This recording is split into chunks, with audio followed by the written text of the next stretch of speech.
Right now, across parts of England, the high pressure that has driven Britain's third heatwave of 2026 is finally starting to weaken. And the story most people expect to hear is simple. The heat breaks, the air cools, life goes back to normal. That is not quite what's coming. What follows this particular heatwave carries a specific, well-understood risk that has nothing to do with temperature and everything to do with what 3 record-breaking heat spells in a row have already done to the ground beneath your feet. Let's be fair to the instinct that a heatwave ending should simply mean relief, because in most years, that's exactly what happens. A typical British heatwave breaks, a band of cloud moves in, a day or two of scattered showers follows, and temperatures settle back toward the seasonal average without much drama. That is the normal script, and it plays out most summers without incident. This year is different because of what came before the breakdown, not the breakdown itself. By late June, the Met Office had already confirmed a provisional 37.3 degrees Celsius at Santon Downham in Suffolk, breaking the UK's June temperature record on 3 consecutive days, with more than 150 weather stations logging their hottest June day ever recorded. That was the UK's second heatwave of the year. By early July, a third heatwave had built in, pushing temperatures back into the mid-30s across southern and eastern England, with UKSA amber heat health alerts extended as the country broke its own record for the most days above 34 degrees Celsius in a single year. Some parts of southwest England may have recorded up to 20 days of heatwave conditions by late July alone. That is the setup worth understanding first, because it's the reason this particular breakdown behaves differently from an ordinary one. Here's the actual mechanism driving all of this. A blocking high-pressure system, sometimes reinforced by warm air pushing up from the near continent, effectively parks itself over the UK and refuses to move, acting like a lid that keeps the usual rotation of Atlantic low-pressure systems from pushing through. That lid is what has kept skies clear and temperatures elevated through 3 separate heat events since May. But a blocking high doesn't just heat the air sitting under it, it also strips moisture out of the ground, day after day, with essentially no meaningful rainfall breaking through to replace it. That drying process is where the real danger builds, and it comes down to a mechanism meteorologists call soil hydrophobicity. Ground that has spent weeks under intense heat with minimal rain doesn't just become dry, it becomes structurally different. The organic material and clay particles in topsoil bake and compact, and the surface effectively loses its ability to absorb water quickly, behaving more like sealed pavement than living soil. When a heat wave like this one finally breaks, and a band of thundery rain moves in, that rain doesn't soak into the parched ground the way it would onto healthy, moist soil earlier in the season. Instead, it runs straight across the surface, gathering speed and volume as it moves toward drains, roads, and low-lying land, arriving far faster than local drainage systems are built to handle. This is precisely the mechanism behind the flash flooding that has repeatedly followed the end of prolonged dry spells in England, and it explains why the danger from this transition has very little to do with the total amount of rain, and almost everything to do with how fast it falls onto ground that simply cannot take it in. The scale of what's plausible here is worth being specific about. In comparable past transitions out of prolonged UK dry spells, some regions have recorded between 50 and 90 millimeters of rain within just a handful of hours, which is close to or beyond a typical month's total rainfall, compressed into a single afternoon or evening. Forecasters watching this kind of setup consistently flag that thunderstorm intensity varies enormously over very short distances, meaning one town can see genuine flash flooding, while a neighboring town, only a few miles away, stays almost completely dry during the same window. This exact heat-to-flood handoff has played out before, and the pattern is remarkably consistent across recent UK summers. In 2022, following the UK's most extreme heatwave on record, several English water companies imposed hosepipe restrictions across the south and east within weeks, as reservoir and groundwater levels fell sharply after a prolonged dry spell. When the eventual rain arrived that same summer, forecasters were explicit that a single burst of heavy rain would not be enough to end the underlying drought conditions, even as that same rain caused localized flash flooding in several towns.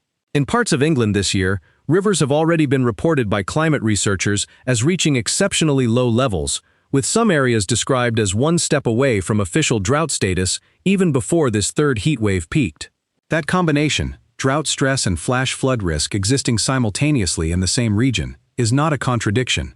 It is the specific, well-documented signature of exactly this kind of prolonged heat-then-storm transition. So what's the realistic range of what could actually happen as this pattern breaks down? On the milder end, the transition plays out as scattered, relatively brief thunderstorms, bringing welcome rain without any significant flooding, gradually easing the drought stress without overwhelming drainage systems. On the more serious end, forecasters are watching for a setup consistent with the amber-level flood warnings issued in past comparable years, concentrated torrential downpours dumping the bulk of their rain within a 2 to 4 hour window over already baked ground, particularly across southern and eastern England, where the driest conditions and the most heatwave days have been concentrated this year. Northern and western parts of the UK, which have stayed cooler and had more rainfall through this same period, are less likely to see the same severity of flash flooding, simply because the underlying soil hasn't dried out to the same degree. It's worth being honest here about what forecasters genuinely cannot tell you this far out. Nobody can currently say with certainty which specific towns will see the heaviest rain, or exactly how many millimeters will fall in any particular hour, because that level of street-level precision only becomes possible once storm cells are actually forming and radar can track them directly. What can be responsibly said now is the broad shape of the risk, that a hard, fast breakdown of this heat wave is meteorologically consistent with flash flooding in the driest, hardest-hit regions, based on how similar patterns have unfolded in past UK summers. There's a broader climate research question worth raising here, and I want to be clear, this remains an active and still debated area of study rather than a settled conclusion about this specific event. Climate scientists studying compound heat drought extremes have found some evidence that these events are becoming more frequent globally, and that a warmer atmosphere can hold measurably more water vapor, which means that when a prolonged dry spell finally does break, the rain increasingly arrives in short, intense bursts, rather than the steadier, more absorbable rainfall that drought-stressed soil actually needs to recover properly. That broader pattern doesn't tell us exactly what will happen in Britain this particular week, and the precise strength of that link for any single regional event is still genuinely debated among researchers. It's useful context for why this kind of transition has shown up repeatedly in recent UK summers, not a certainty being applied to this exact forecast. Here's what that means practically if you're in one of the drier, harder-hit parts of England over the coming days. Keep Met Office weather warnings active on your phone through the transition, since past comparable events show the most disruptive window often arrives in the hours right as the pattern breaks, not during the heat itself. If you live near a road, underpass, or area with a known history of surface water flooding, have a plan in place before the rain starts, because baked ground sheds water almost instantly, and previously reliable drains can be overwhelmed within minutes once heavy rain begins. If you have a basement, garage, or ground floor storage space, consider moving anything valuable or hard to replace to higher ground now, rather than waiting for a flood warning specific to your postcode. Avoid driving through moving floodwater, even if it looks shallow, since a relatively small volume of fast-flowing water can move a car, and depth is genuinely difficult to judge from the driver's seat. Check in on elderly or vulnerable neighbors specifically during this transition, since sudden flooding combined with the possibility of localized power outages can leave people isolated with very little warning. And if your area has been under hosepipe restrictions or described as approaching drought status, don't assume one heavy storm resolves that shortage, even if it causes visible local flooding, because as 2022 demonstrated, a single intense downpour can flood streets, while reservoir and groundwater levels remain well below where they need to be.